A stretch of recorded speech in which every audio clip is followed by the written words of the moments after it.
So after the flood, we end up with this character, Nimrod. I call him the post-flood man of many names. And in the two timeline charts that I developed regarding that time period, the 350 post-flood years of Noah's life, I start tracing, who came from who and the overlaps. It is neat. I guess Zach has a graphic also showing the overlaps of who lived, at the same time as somebody else. And it is really interesting when you see it visually, who they had access to for information.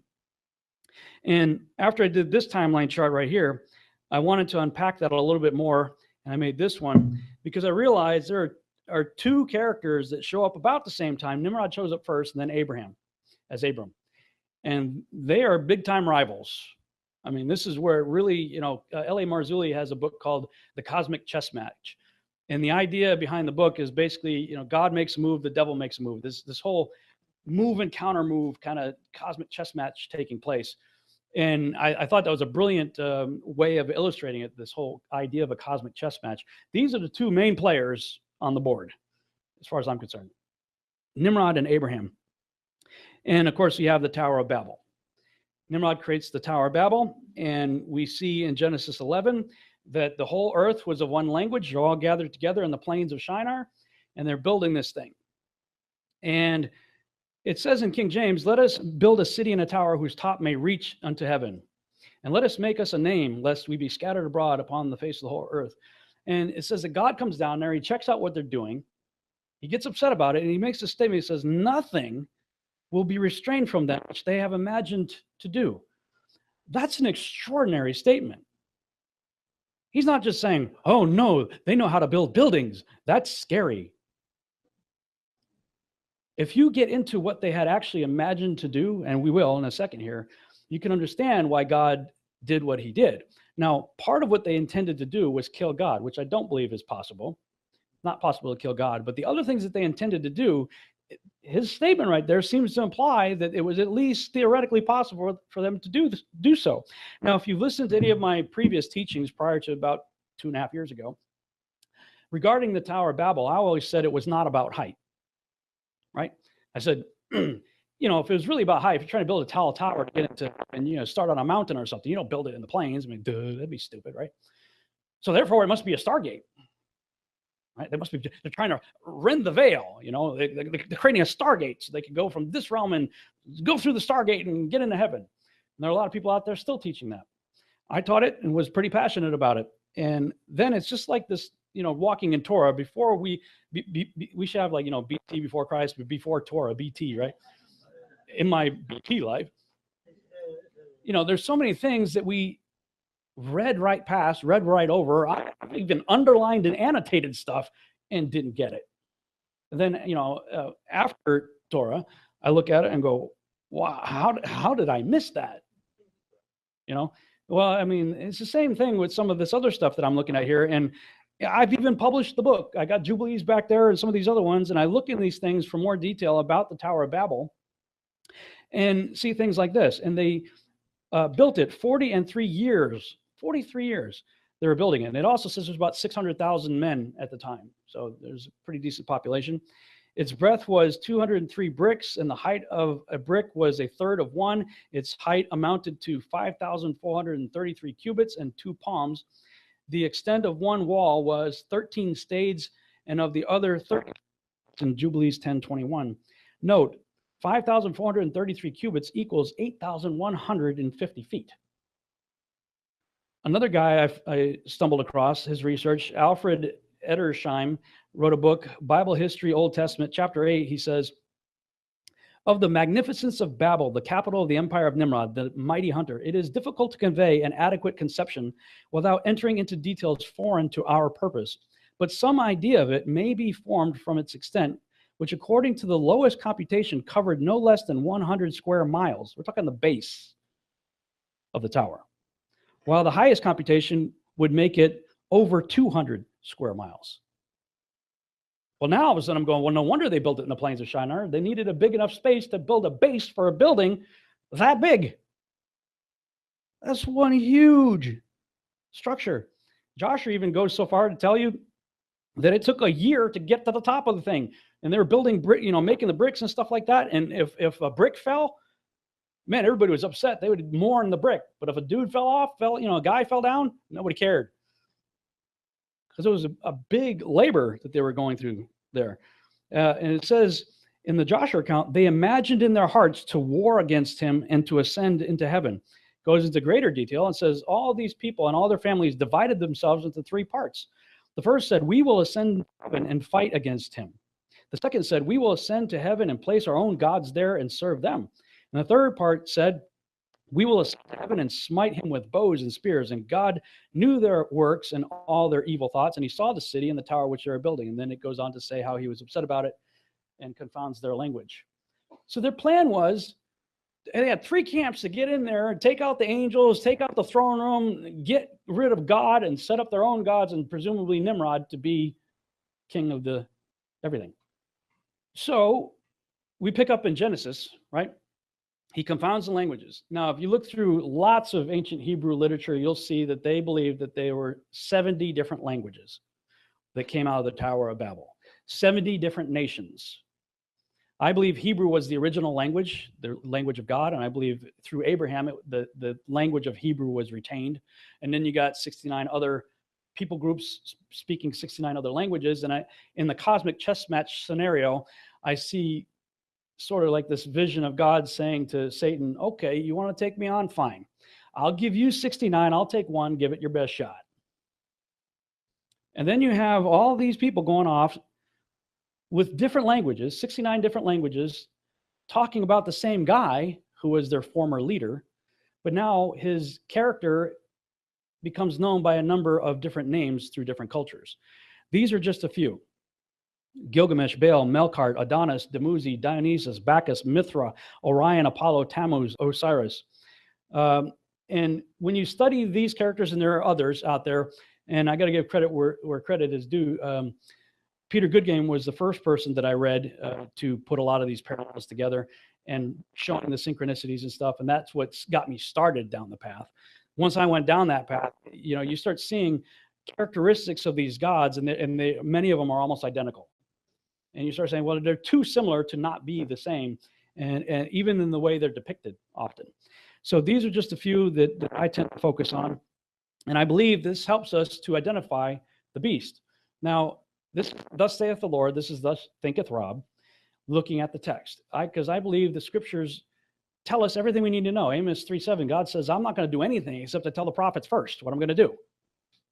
So you have Yeshua saying that the last days are going to be such that there's never been a time like it, and there never will be a time ever again like it. It's the most significant time in all of human history, the end times. So do you think he's going to leave us hanging concerning the identity of the characters that are going to play a part in the last days? I don't. I think he's going to tell us exactly who we're dealing with. So that's the premise that I launched my research with, and takes us to a section I call Identifying the Beast. And there are lots of scriptures that talk about the end times tyrant, the Assyrian, the beast, the lawless one, the Antichrist. I'm going to kind of work backwards. Look at Revelation 17:8-11. The beast that thou sawest was and is not and shall ascend out of the bottomless pit. Stop. Where does the beast come from? So he's not coming from Hawaii or Kenya or the United Nations or New York or the Vatican. How many have you heard one or all of those is where the beast is, the Antichrist is coming? He's coming from the European Union. He's coming from the Vatican. He's coming from Kenya. Everybody knows Obama's the Antichrist. I mean, we have a very Amero-centric view of prophecy sometimes. It's like every president we've had is a candidate for the Antichrist. I mean, I don't vote. I don't believe in the system. If you see my Babylon Rising material, you know why. It's just the whole thing's rigged for one thing. But I was kind of just sitting back going, I wonder what's going to happen if Hillary gets in, because I want to see all the eschatology guys out there tap dancing to explain why she's going to be the Antichrist. Because somebody's going to do it. Our president's always got to be the Antichrist. It says he's coming from the bottomless pit. I'm not going to look anywhere else but there. That's what the scriptures say. This is an open book test. Where does the beast come from? The bottomless pit. Okay. And he will go into perdition. And they that dwell on the earth shall wonder, whose names were not written in the book of life from the foundation of the world, when they behold the beast that Was and is not and yet is. That's interesting. We see that a few times, don't we? The one who was and is not and yet shall be. How is Yeshua referred to in the beginning of the book? The one who was and is to come. So we have an antithesis here. The one who was and is not, but yet shall be. And here's the mind that has wisdom. The 7 heads, we've got this weird beast. This is one of those situations where I believe if it's going to speak in allegorical, metaphorical, symbolic terms, you need to, look at it and see, does a character show up to explain it? Otherwise, can I take it literally or should I take it as a metaphor? Well, here we've got a symbol. We've got this beast with 7 heads. You have this angel showing up to explain it. He says the beast that he had seen, the 7 heads are 7 mountains on which the woman sitteth. And there are 7 kings. 5 are fallen, and 1 is, and the other is not yet come. And when he cometh, he must continue a short space. And the beast that was and is not, even he is the 8th, and is of the 7, and goeth into perdition. We've just been given an enormous amount of detail to understand who this character is right here. Now, you'll notice it says kings. That's because the word that's used there is the word, the word in English, kings, is basileus, Strong's number 935. It's defined as a king, ruler, emperor, etc. John did not use the closely related word basileus, Strong's number 932, which means a kingship, sovereignty, kingdom. A lot of people who teach on end times always want to make this kingdom. These are 7 kingdoms. It says kings. Use the word for kings, individuals, people. 5 people have fallen. Yes, now people rule kingdoms. So when they fell, maybe their kingdoms fell, but the focus here is on 5 people because we're trying to identify the beast, who is an 8th, but is of the 7, right? Because he was, is not currently, but yet shall be. So thinking about people throughout biblical history who had Antichrist-like characteristics, Peter Goodgame put together a list that after I looked through it and saw his reasoning for it, agreed with, and with slight variations, but he reasoned 5 had fallen. Thinking about people in the Bible that have Antichrist-like characteristics, you have Nimrod, obviously. He creates a one world, the New World Order, there's nothing new about it. It's just a rerun, especially when you consider everything about the New World Order and the all-seeing eye and the back of your dollar bill and all of that stuff, all goes back to worship of Osiris. Secret societies are all about Osiris. And if Osiris is Nimrod, well, there you go. There's nothing new under the sun. He's obviously a great type for Antichrist. The Pharaoh of Egypt at the time of the Exodus thought himself to be a god, decided to wipe out God's people. Great candidate. Sennacherib, same thing, Assyrian, thought himself a god, decided to try to wipe out God's people. The angel, he goes home, and the angel of the Lord wipes out, I think it was 180,000 troops in one night or something like that. Interesting character. King of Tyre, you start reading about him. It starts off talking about a man, but then the description spins off into characteristics of Satan. So clearly he has some kind of affiliation with the devil. Antiochus Epiphanes, now he would be in, depending on your Bible, would be in what, if you have your 66 book King James, you would say it's in the intertestament period. If you have the original King James, which had 80 books, you can read the Maccabees and see that he is there as a character who, if you know the account, he went into the temple and set up a statue of Zeus on December 25th, incidentally, offered up a pig. And actually Maccabees, I think it's 1 Maccabees 4, if I'm not mistaken, tells you point blank that the act of bringing a pig into the temple and sacrificing it there was called the abomination of desolation. That's what it's called, bringing a pig into the temple. And as soon as we were reading this, Sheila says to me, she goes, wow, so what does that mean if we bring pig into our temple? Just food for thought.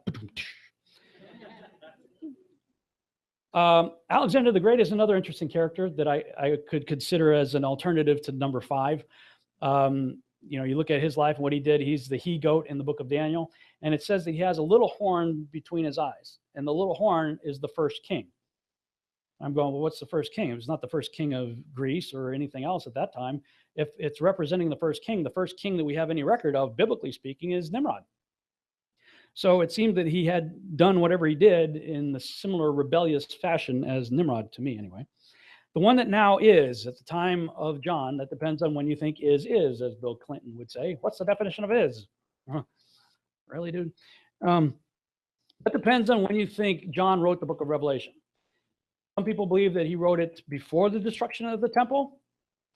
Some people believe that he wrote it after the destruction of the temple. 90 AD is what I was raised to believe. Either way, you end up with a Caesar. It's either Nero or Domitian. Either one are good candidates. They always thought they were gods and certainly persecuted God's people. And then we read about one that will come, but his reign will be short. And I think a reasonable case could be made for Adolf Hitler. And I think a lot of people that lived during that time probably thought they were living in the tribulation. Speculation, of course. Let's look at Revelation 13 now. Somebody mentioned the deadly wound. Well, we got to keep this all in the same context. We're talking about the beast here. It says, and I saw one of the heads of the beast with 7 heads, as it were wounded to death, and his deadly wound was healed, and all the world wondered after the beast. Okay, so if we accept this list as a reasonable list for what's spoken of in Revelation 17, let's see who had a mortal head wound. Well, Nimrod did. According to Joshua, Esau cut his head off. That's a head wound. Pharaoh at the time of Egypt did not. Sennacherib did not. King of Tyre did not. Antiochus Epiphanes, no. Alexander the Great, no. Nero, sort of. It said that he stabbed himself in the throat, and by the Hebrew reckoning, you might consider that part of the head proper. So let's, for the sake of argument, say that he's a candidate. And according to history, supposedly Hitler shot himself in the head, although recent forensic evidence says otherwise, that the skull was actually that of a female and that he escaped to either Antarctica or Argentina, but that's a whole other seminar. So when you look at other definitions for the Antichrist throughout Scripture, especially the Old Testament, one of the phrases or one of the terms you hear most often is the Assyrian. The Assyrian in the last days. Which one of these guys is an Assyrian? That's all you got left by process of elimination. And then you look at Revelation 13:4, and they worship the dragon, which gave power unto the beast, and they worship the beast, saying, who is like unto the beast? Who is able to make war with him? That is very similar to a statement in the Epic of Gilgamesh. Again, Gilgamesh being one of the stories about this character. Who can compare with him? Kingliness. Who can say like Gilgamesh, I am king? The concept there is, whoa, who's like this guy? And he was a giant.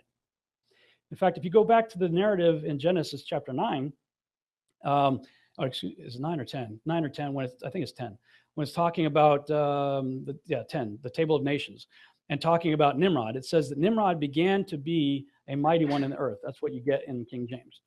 If you look up the word mighty one, it's Gabor, plural being Gaborim. That word can be translated as giant. In fact, in the Septuagint, it is translated as giant. It says Nimrod began to become a giant. Now, both definitions are correct, mighty one or giant. Both are applicable to the word Gabor, Gaborim. But David had mighty men too, didn't he? And David, he was out there with his mighty men out killing giants. So what's the difference? Well, this is where I see value in using something like the Septuagint, because you have the Hebrew scholars with their Hebrew language and their Hebrew context. They know the context of their history and everything. They translated the exact same word, Gabor or Gaborim, 2 different ways, depending on who we're talking about. When it was talking about Genesis 6, giants, it used gigantus, from which we get the word gigantic or giant. In the case of Nimrod, the same word, gigantus, word we use for giant. David's mighty men, ton dynatos, which basically means strong, powerful warrior. So they knew the difference. The word began has a sexual connotation to it. It's used the same word that is translated as began in King James, began to become, is translated elsewhere as sexual defilement and prostitution.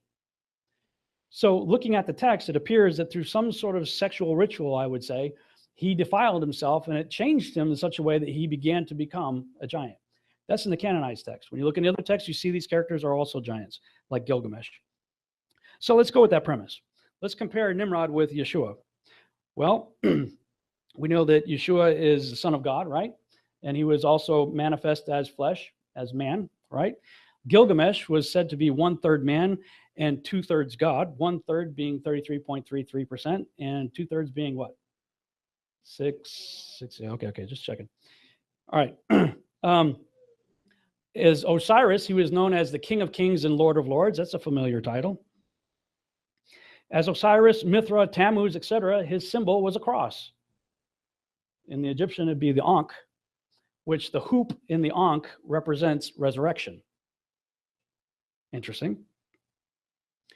He's depicted throughout multiple cultures as a dying and resurrecting figure. Of course, as Apollo and some of these other ones, as the Son of God, in that case, Zeus, which is interesting because Zeus is referred to basically as Satan in the book of Revelation, where it talks about Pergamum, and they had the altar of Satan there. Well, the altar of Satan was the altar of Zeus that was in Pergamum, that was relocated during World War II to Berlin. Interesting. And Obama created a replica of the seat of Satan for his Denver, Colorado acceptance speech.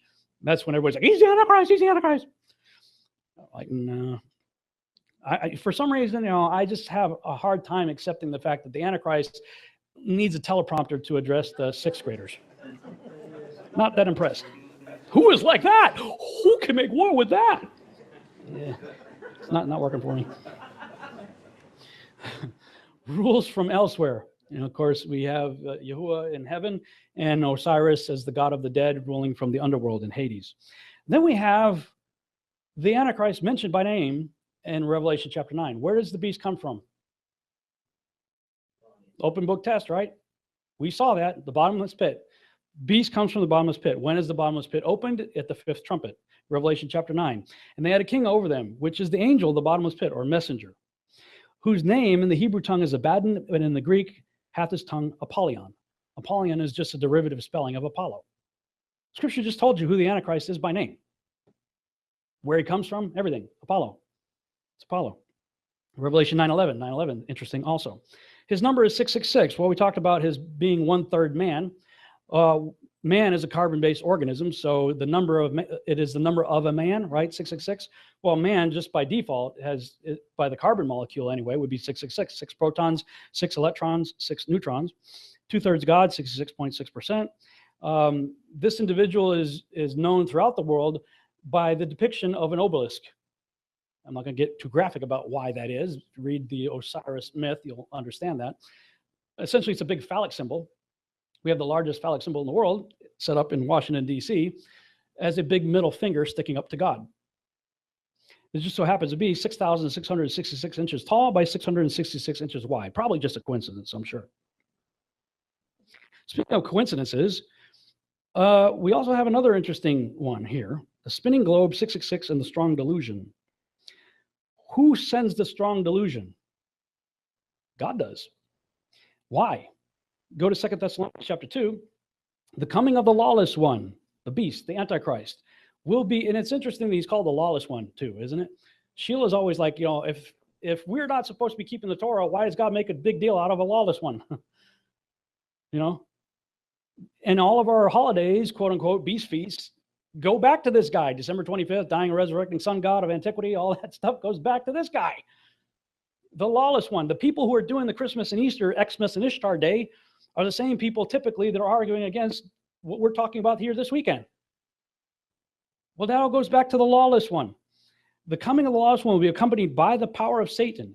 He will use every kind of power, including miraculous signs, lying wonders. Ooh, look at the Hubble pictures from the space telescope.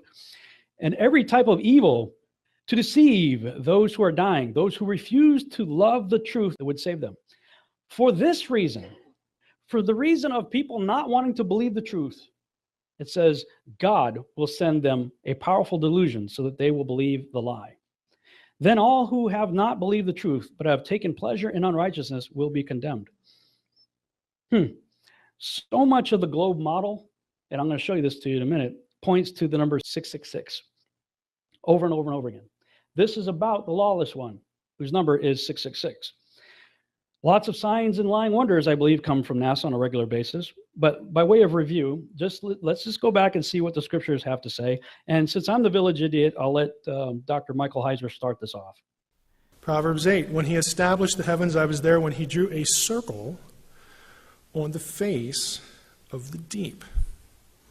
Circular. He made firm the skies above, so on and so forth. Here's an interesting one. He has inscribed a circle on the face of the waters at the boundary between light and darkness. How do you inscribe an orbit? Hold that thought. Let that one bounce around in your noodle for a while. We'll come back to it. When you consider the numerous scriptures that reference the heavenly luminaries in motion, and combine it with the many scriptures that describe the earth as being set on a firm foundation of pillars, fixed and not moving, plus the fact that Isaiah's circle was inscribed, if we were to employ the principle of Occam's razor, clearly the position that requires the fewest assumptions is that of the circular still flat earth. Everything else is wishful thinking at best. And that wishful thinking requires constant mental gymnastics, as we will see over the course of this series, in order to justify the spinning heliocentric globular Earth mentality. And once again, let's go to Bible.cc, shall we? And look at Isaiah 40:22. And I'm using this function right here. You can also use the parallel function right here for English. These are all the English Bible translations. Okay. New International, circle the earth. New Living Translation, circle the earth. English Standard, circle the earth. New American Standard, circle the earth. King James, circle the earth. Holman Christian Standard, circle of the earth. International, he who sits on the disk of the earth. Net Bible, oh, that's interesting. They come up with horizon, which is not what the word Hug means. New Heart English Bible, he who sits above the circle of the earth. God's Word Translation, enthroned above the earth. They just throw the word out all together, I guess. JPS Tanakh, 1917, Circle of the Earth. That's Jewish. That's the Jewish guys right there. They, might know their own language. Call me crazy. I know that's insane for me to suggest such a thing. But these Jewish scholars who took their own Hebrew scriptures and turned it into their English version, the JPS Tanakh Bible, they said circle of the earth. They didn't say reeling, rock and rolling, orbiting, spinning, globe sphere earth. They said circle of the earth. New American Standard, vault of the earth. That's interesting. They threw the word vault in there. Jubilee Bible 2000, circle of the earth. King James 2000, circle of the earth. American King James, circle of the earth. American Standard Version, circle of the earth. Dewey Rhymes Bible, upon the globe of the earth. Oh, that's interesting. Dewey Rhymes. Oh, that would be following on the heels of the Copernican Revolution, so that doesn't really surprise me, especially since this is a Catholic Bible. Copernicus' theory of a heliocentric universe was well known at the upper strata of the Catholic Church in his lifetime. While he preferred his theories published after his death, he ultimately agreed to publish his manuscripts on the persistent appeals of high church officials. The necessity to change public conception from an accurate belief in a flat, enclosed earth to a false belief grew slowly. With sapient baby steps, the whole world would become amenable to the final delusion of an alien invasion under the first woe. The Catholic hierarchy had the perfect opportunity to lay groundwork for a global deception to culminate in this Earth's final generation. This deception required a globe Earth spinning throughout the vast reaches of space inhabited by aliens and other sentient life forms. These contrivances created doubt in the Bible, putting science ahead of Scripture, which advises mankind the Earth is enclosed and unmoving. They also place the Creator far away from His creation by presenting a universe unimaginably vast. To engineer this transformation in belief, the newly created Society of Jesus, commonly known as the Jesuits, became the agents of change. Following Copernicus' publications, it is probable the Jesuit order has produced more astronomers than any other demographic in Europe. That, ostensibly, a religious order should produce so many scientists should cause surprise. However, as these scientists have focused nearly exclusively in but one area, this gives us reason to question. Upon rejection of the sacred scriptures, which teach us Earth is a fixed, immovable object under a protective covering, a nefarious foundation was laid. Atop this were built perversions designed to force humanity to doubt the very word of our Father Yahuwah. With the biblical geocentric model rejected, a new explanation was required. A globe Earth, its orbit of the sun for millions of miles every year, illimitable realms of space with billions of galaxies, each composed of billions of stars with worlds innumerable. All this became necessary to explain the new heliocentric model of the universe, and mankind, over a short time, lost his divine significance. Thereafter was created an environment within which the writings of Charles Darwin found a receptive audience. Once science showed the Bible wrong, the disparager then diverged from her religious guise altogether. Anything suddenly became possible. There was nothing above question, including how the Earth seemed to appear in the vastness of space with all else, and the existence of extraterrestrials. The Big Bang Theory is, today, the leading explanation about how the universe began. At its simplest, it talks about the universe as we know it, starting with a small singularity, then inflating over the next 13.8 billion years to the cosmos that we know today. Priest Andrew Pinsent holds advanced degrees in theology from the Pontifical Gregorian University in Rome, as well as a doctorate in particle physics from Oxford. In January 2015, he wrote, "Being both a priest and a former particle physicist at CERN, I am often asked to give talks on faith and science. Quite often, young people ask me the following question: how can you be a priest and believe in the Big Bang? To which I am delighted to respond, we invented it. Or more precisely, priest Georges Lemaitre invented the theory that is today called the Big Bang, and everyone should know about him." The author of the Big Bang Theory was none other than the Jesuit-trained priest Georges Lemaitre. Follow from cause to effect. 1. Without a globe Earth circling the Sun through the far reaches of space, we do not have the Big Bang. 2. Without the Big Bang, we do not have evolution. 3. Without evolution, we are more likely to accept creation as an act of intelligent design by a divine creator. The Roman Catholic Church does, in fact, accept evolution. So that's interesting. Darby translation, Circle of the Earth. English Revised Version, Circle of the Earth. Webster, Circle of the Earth. Captain Definition Man himself, circle. World English Bible, Circle of the Earth. Young's Literal Translation, Circle of the Earth. Okay, now let's get really crazy. Let's go ahead and click on multi. And go past the English. Check for yourself. Check multiple languages. Okay? They're all saying the same thing. And they're not saying anything about reeling and orbiting and rotating. Going in a circle. As in motion. They're describing a noun. A shape. Circle. Not sphere.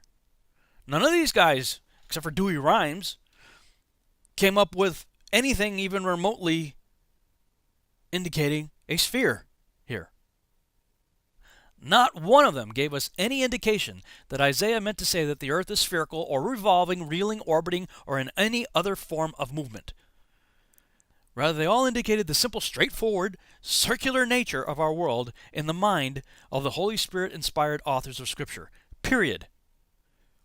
And while Dr. Michael Heiser may not agree with this personally himself, he doesn't believe the earth is circle, he believes the earth is a sphere, he at least has the intellectual honesty, the integrity to show what the biblical authors meant. And they didn't mean globe. That's part of a video series I did called Theologians Gone Wild. In response to several guys out there that were saying, well, circle means it's talking about the orbit of the earth. And you know, anyway, that's all part of that. I'm not saying it is the strong delusion. I'm asking if it is. It's a pretty good candidate when you go through it. I just did a search the other day on my phone. I was just sitting there. What is the speed of this alleged orbit? Because I keep hearing this all the time. Well, no, circle. He's talking about that's the circle of the orbit of the Earth. That's what that whole video was in response to. And I'm like, okay, what is the speed of the Earth going around the sun, supposedly? And it's cleverly disguised as 18.5 miles per second when you search for it. 18.5 miles per second. So I'm like, 18.5 times 60 seconds times 60 minutes. 66,600 miles per hour. Interesting. Supposedly, this globe that we're on is 25,000 miles in circumference, which amounts to 8 inches per mile squared is the math. 8 inches, of course, being 0.666 of a foot. 10 miles being 66.666 feet. 100 being, you're getting to see a pattern here. The tilt of the Earth, I looked that up. Okay, the tilt of the Earth, 23.5 degrees, 23.4, depending on who you read. The sources that I looked at were government sources. They were saying 23.4. 23.4 off of center. If you have a 90-degree angle, 90 subtract 23.4, 66.6. It's probably all just a coincidence. Maybe it is. This other guy who believes in the globe, I know I'm crazy. I told you, don't believe me. Remember the slide with the tinfoil hat? Or let's just say things that make you go,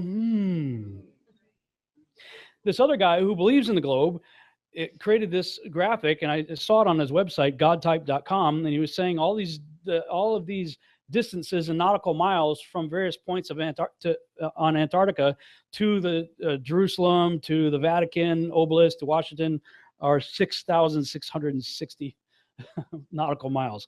I'm like, okay, whatever. Godtype.com. It's up in the top corner there. He believes in the globe, and the tap dance he does around this to say that, that's whatever. I'm like, okay, dude, yeah, sure. The number of the beast is 666. Nimrod, again, was born in 1908 AM, year since creation. Just so happens to be, if you flash forward to 1908 AD, Ernest Shackleton boarded a ship called the Nimrod, and he heads down to Antarctica on the Nimrod expedition. Now, in the biblical account, Nimrod went up to try to get into the firmament. In 1908, if this model is true, it looks like they went out to get to the firmament towards the outer regions. Now, people are like, well, if it's flat Earth, how come we don't fall off the edge? Well, because it just so happens to be, if you Google coastline of Antarctica, you see 200 to 300 foot ice walls. That would be the outside of the circle, so to speak. If you look into the Enochian account of what happened to him when Enoch was not, for God took him, where did he take him? Joshua says he was taken in a place of snow and ice. So I'm going, okay, that's interesting. So Nimrod heads down to, Shackleton heads down on the Nimrod expedition. Many more Antarctic expeditions soon follow.